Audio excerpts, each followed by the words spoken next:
Hello everyone, welcome to our YouTube channel banker couple. आज इस video में मैं एक ऐसे नोटिफिकेशन के बारे में बताने जा रही हूँ जो सबके लिए तो इम्पॉर्टेंट नहीं है, लेकिन जिन भी लोगों के लिए इम्पॉर्टेंट है उन लोगों को ये ज़रूर सुनना चाहिए। ये है सफाई कर्मचारी कम सब स्टाफ का रिक्रूटमेंट जो सेंट्रल बैंक ऑफ इंडिया लेके आया है। सब स्टाफ वो होते हैं जो बैंक में क्लैरिकल की जो पोस्ट होती है उसके जो नीचे वाली पोस्ट होती है सब स्टाफ, ये वो पोस्ट है। ये परमानेंट जॉब होती है, कोई कॉन्ट्रैक्चुअल बेसिस की जॉब नहीं है। अच्छी खासी इसमें सैलरी मिल जाती है क्योंकि जो क्वालिफिकेशन है वो सिर्फ 8th स्टैंडर्ड पास है, मतलब सिर्फ 8th पास को ये जॉब मिल सकती है। तो क्वालिफिकेशन बहुत मिनिमम है। तो ये वीडियो उन लोगों के लिए बहुत इंपॉर्टेंट है जिन लोगों को भी इस जॉब की नीड है, वो इस वीडियो को पूरा ज़रूर देखना और उन लोगों तक भी शेयर करना अगर आप किसी को जानते हैं जिसकी फाइनेंशियल कंडीशन अच्छी नहीं है और जिसको एक अच्छी जॉब नहीं मिल पा रही है। उनके लिए बैंक की सब स्टाफ की जॉब बहुत अच्छी होती है।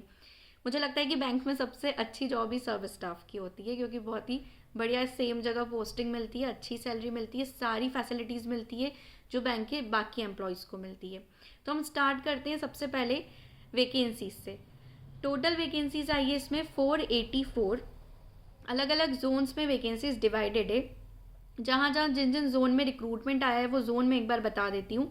Ahmedabad, Bhopal, Delhi, Kolkata, then Mumbai, Pune, Patna and Lucknow. यहाँ पर वैकेंसीज आई है। जो वैकेंसीज है वो डिवाइडेड है।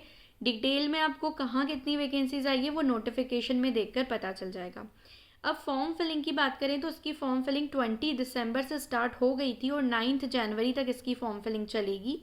इसका जो ऑनलाइन एग्ज़ाम होगा वो फरवरी 2024 मंथ में होगा। अभी एग्जैक्ट डेट इन्होंने नहीं बताई है और रिजल्ट भी फरवरी में आ जाएगा।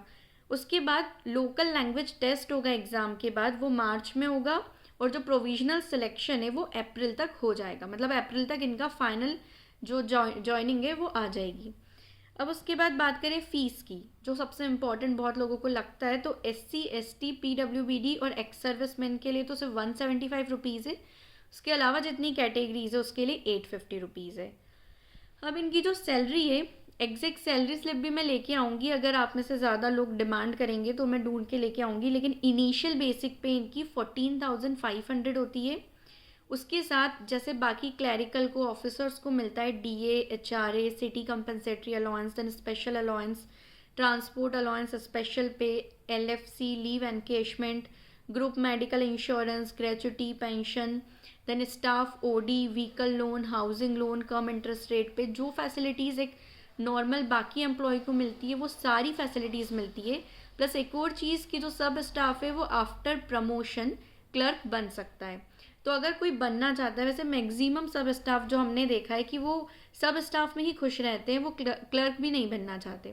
लेकिन अगर कोई सब स्टाफ ऐसा है जो पढ़ा लिखा है, ग्रेजुएट है, अगर उसको बाकी काम समझ आ रहा है तो वो प्रमोशन के लिए अप्लाई कर सकता है और उसके बाद प्रमोशन अगर कोई डिजर्विंग है तो इजीली वो क्लर्क में प्रमोट हो सकता है। तो ऐसा नहीं है कि सब स्टाफ अगर आप बन के ज्वाइन कर रहे हैं तो आपको हमेशा सब स्टाफ रहना है, वो क्लर्क बन सकता है, उसके आगे भी वो प्रमोशन ले सकते हैं। इसमें प्रोबेशन 6 मंथ्स का रहता है। एज लिमिट इसकी 18 है मिनिमम और मैक्सिमम है 26 ईयर्स एज ऑन 31 मार्च 2023। उसके बाद एज रिलैक्सेशन जैसे बाकी कैटेगरीज में मिलता है, SC ST OBC PWBD, ex serviceman, widows, तो वो सब मिलेगा ये एज रिलैक्सेशन, तो ये आप देख सकते हैं। एजुकेशनल क्वालिफिकेशन मैंने आपको बताया 8th पास है। लैंग्वेज प्रोफिशिएंट होना चाहिए, मतलब आप जिस भी स्टेट से अप्लाई कर रहे हैं, जिस भी जोन से अप्लाई कर रहे हैं, आपको वहाँ की लोकल लैंग्वेज आनी चाहिए और आप वहाँ के लोकल रेसिडेंट भी होने चाहिए। मान लीजिए किसी ने महाराष्ट्र से अप्लाई किया है तो वो महाराष्ट्र का लोकल रेसिडेंट होना चाहिए, उसको मराठी भी आनी चाहिए। तो यही क्राइटेरिया है। और अगर आप अपनी ही स्टेट से भरेंगे तो बहुत फ़ायदा रहेगा क्योंकि आप लाइफ टाइम वहीं पर अपनी सिटी में रह सकते हैं।